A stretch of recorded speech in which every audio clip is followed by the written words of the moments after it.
Inspector साहेब या ठिकाणी बसलेले आहेत.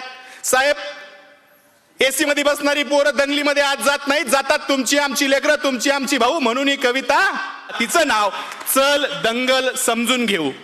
आदेश आले, अफवा आल्या, रंगीबिरंगी झेंडे आले, दगडासोबत धोंडे आले, कळपा कळपा न गेंडे आले, धर्मासाठी कडवे आले, मतांसाठी भडवे आले.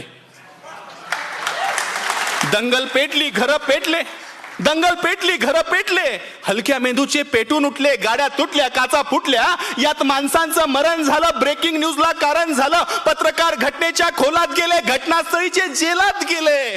त्यांना जामीन द्यायला आलं कोण? झेंड्यावाले का धर्मावाले? आले माय बाप आणि भाऊ. चल दंगल समजून घेऊ, खरं खोटं तपासून पाहू.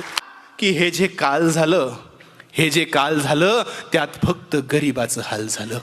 हे जे काल झालं त्यात फक्त गरिबाचं हाल झालं. पोलिसांना उडकली, त्यात सगळी पोरं अडकली. मग दाखल केस, दाखल शिक्षा, मग कशाची शाळा न कशाची परीक्षा. मग पोलीस स्टेशनात गाड्या आला, दंगल पेटवणारा भाड्या आला, त्यांची आपापसात मीटिंग झाली, आतल्या आत सेटिंग झाली, पैशानं कोंडी फुटली, पुढाऱ्यांची पोरं सुटली. असं सगळं घडतं दंगलीच्या भोवताल, असं सगळं घडतं दंगलीच्या भोवताल. पेटवणाऱ्याची सुटतात, बाकी भाकरीसाठी मवताल. आता जेलात त्यांच्या ढोंगणावर रोज कच्चून दंडे पडतात. दादा हो, एकदा जाताना साहेबाला विचारा, कोलम कसा असतो, थर्ड डिग्री कसा असतो.